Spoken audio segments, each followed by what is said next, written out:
Hello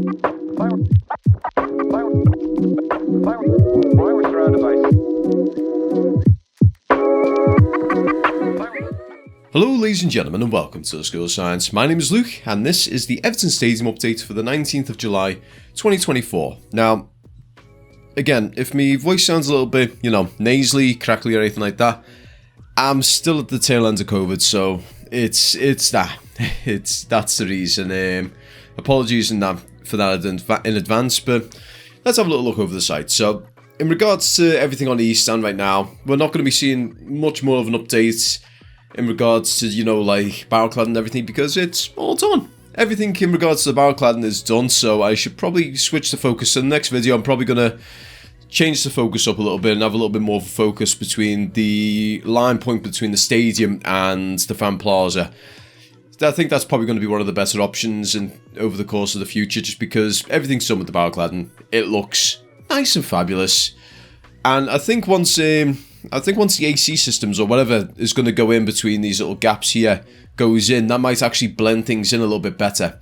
Because don't get me wrong, I might be just nitpicking ever so slightly, but it seems a bit weird where you've got this nice clean look and then you've got these little patches here and there. Now, granted, they've got functionality, but like I said, they look a bit strange. You have to admit, they do look a bit strange. Seeing the four, you got four of them in order, then you got one, and then you got two. Well, 1.5. Well, yeah, 1.5 all the way further down. It kind of ruins the symmetry of it and everything. But yeah, going over the fan plaza now. So everything's looking rather nice. It does look clean, I will say. I'm curious though what they're going to do in regards to where the trees and everything are. Are they going to have some smaller plants that are going to be around the trees and everything, or whether they're just going to keep them as trees? Because as we know, when these trees get a lot bigger, they are going to crowd out the light, so any plant life that's going to be underneath them will more than likely suffer as a result. But overall, Fan Plaza is looking absolutely spot on. You can see what looks like actually bike racks there as well. So behind the wall, right by where the gate is, off to the left, you can actually see bike racks sitting there, which I didn't actually notice before. I'm not sure what they are, bike racks, but that's another one. I'm going to be making notes on this one, so I'm going to actually go back over to these points in the future and actually have a little look over them properly. But yeah, everything in regards to phase 1 is pretty much all done and dusted. The only reason it's looking cluttered at the moment is more down to the fact there's work going on with the phase 2 side, which is close to the stadium, where they've got the different brick design and everything. So once phase 2 has come close to completion, I think everything's going to look a lot more tidier, and we're going to see what this is going to be in regards to a final product. Also, looking over the side there at the stadium, I know I'm going a little bit off tangent here. It's weird to see the turnstiles sitting there. They sort of, like the bottom row of it, sort of looks like that the stadium's sort of sitting on top of a platform when you look at them from that angle. But I'm not one to complain. I say as I've been pointing out little things that have come to my attention. But yeah, overall everything looks really nice. It's interesting how you got the we've got the cranes and everything sort of sitting on the mats as well. So where all the barrel clad and everything's been, and as well as the solar panels, which are on the south stand here, which we're going to neatly tangent over to now. It's interesting though, you see the crane, it's sitting on like rubber mats and everything, obviously to protect the paving slabs and whatnot. But yeah, looking over the south stand at the moment, we can see the main thing the main thing that's standing out to me right now is on the roof, so we can actually see where the solar panels are. So gonna call that one right now. The actual footprint for them actually looks a fair bit bigger than what's on the original render video. So the original render video, it wasn't like the entirety of the south stand, not taking into account the corners. It was kind of like almost like a 1/3 segment.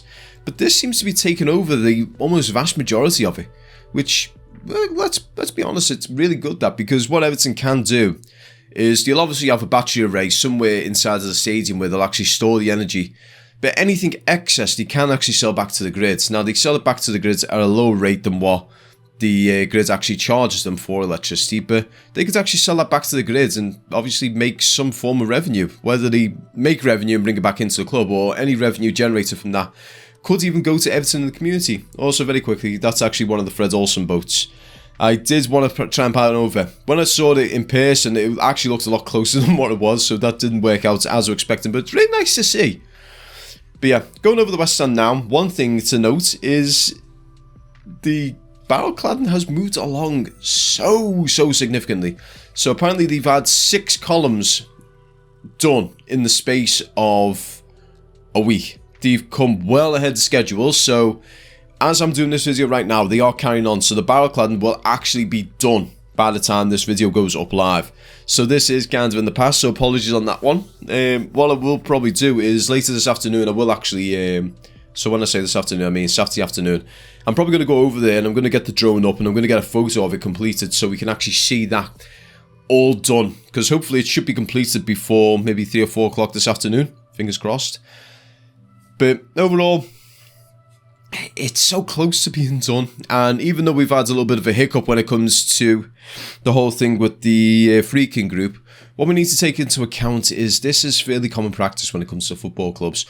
Businesses and consortiums will actually come into football clubs and they'll stammer over the finest nuance of details. Now, the detail from what I've been told is regarding the 777 group. I can't go too deeply into it because I am under NDA and I can't really discuss extremely, but that's the only thing I can say because everyone's pretty much talking about it right now. One of the things is down to 777 group that has kind of made Freaking a little bit ummy and ahry about it, but we should not worry about it just for the fact that this has happened with Roma, this has happened with Newcastle, and normally it's a small stumble. So what will happen now is Fard Mashiri will go back. He'll speak to the people who he's actually got going out there. He might even speak to people who have expressed previous interest and said, look, the exclusivity's expired now on Freaking Group. If you guys would like to put anything to the table, you are more than welcome to do so. So this means the likes of Andy Bell and Co, as well as the Dell firm, they could actually come back into it and say, right, we're sorry the Freakings didn't work out. We would like to offer you this for the club. We will happily pay off X amount. And they could even turn around and say, the stuff with 777, we'll take care of that. They could go around and do it in that sort of way. And that's one way that it could work. But bear in mind, and do not stress about the short term of Everton. This isn't going to affect signings, and this isn't going to affect any points or anything like that over the course of the next year to 2 years. Just for the fact that Freaking Group have actually... Shut up, phone. Freaking Group have actually, what's named... They have paid off MSP, so they've actually paid off that debt. And because that debt was meant to be, it was actually going to become equity into the club, so they were going to actually use that for all shares and whatnot. There should not be any interest on that. This is based off information that's been passed down to me. If it's wrong, apologies, I'm just regurgitating what's been told to me by fairly reliable sources. But yeah, I'm not stressed. I'm not stressed in the slightest. I mean, watching Everton against Sligo Rovers, first half was dreadful, second half was much better. Youssef Chimiti scoring that rather naughty goal there, the nice little flick, that was really nice, as well as his very quick second goal. I've got high hopes, to be honest. I mean, Maupai definitely not the end product. Dominic Calvert-Lewin, he's obviously on his jollies now. He must have something in the works, you know, because I don't think his heart wasn't in that game, in all honesty. And the kit is also under contention, so these are going to be videos for the very near future, and we'll be talking about these in the future. But as we go back into it right now, what you'll probably notice as well is with the South and North Stand mainly the North Stand video, as well as a little bit of the West Stand video, I do actually try and get a little bit of the backdrop, so it's not entirely focused on the stadium itself. I like to try and get a nice view of what you can see in your surroundings and everything, because it, as the stadium, is just otherworldly. Where we're placing everything is almost like it's an ideal situation to be in, because we have got one of the best views at the moment. I mean, granted, Liverpool actually, their ground is on a hill. Bear in mind, we built that. So they actually have a decent sort of view out towards the city if you're from the top stand. But where you're coming from, so when we're coming into the city, you can quite literally, some points in the future, when Peel Group have actually opened up the rest of the docks, and these are all built, which is going to be over the course of the next 5 to 10 years if I was to make a shot in the dark. These views that we're going to have, like, I mean, I've walked from the new Isle of Man ferry terminal, just walking down. It's just breathtaking. You can actually see the stadium sort of shining through the corner when you're walking down there. So people who are coming in from like Man Island and walking up, or coming from Lime Street Station where they'll jump into right by the water and walk up. You're going to see that stadium from absolutely miles away, and it's going to be something that you can be excited about when we're getting in there. I know I'm going on an absolute tangent right now, but it's more down to the fact that I just want to try and talk up everything because things are good. Bear that in mind. We have had a bit of a stumbling block right now, but things are still good with Everton Football Club. We do not need to worry in the slightest. There's absolutely no point in fans worrying about the future of the club because as a whole, we're fans. We haven't got the financial nous behind us to really make too much of a difference. I mean, we can support the club by buying merchandise and everything. Now, if every Evertonian was to buy all the merchandise possible, it would help the club in a way, but it's not a massive dent. The thing that football clubs benefit from the most is TV revenue, match day revenue, as well as you buying stuff inside of the ground. The inflation on food, drinks and other little knickknacks is highly inflated inside of the stadium, so if you want to support the football club, you buy stuff in there. And just getting the word out with Everton. I mean, if you're an Evertonian and you're overseas, tell your friends about it, tell your family about it, you know. Tell them about all the things Everton do, not just on the pitch, but off the pitch with Everton in the community and things like that. That's how you benefit the club as well. Because the more people who watch it and the more people who support it, the more commercial people will say, "Ooh, this football club's good. We want to give them more money so that we can get our brands out there as connected to said club." That's how you benefit the club in the best way possible.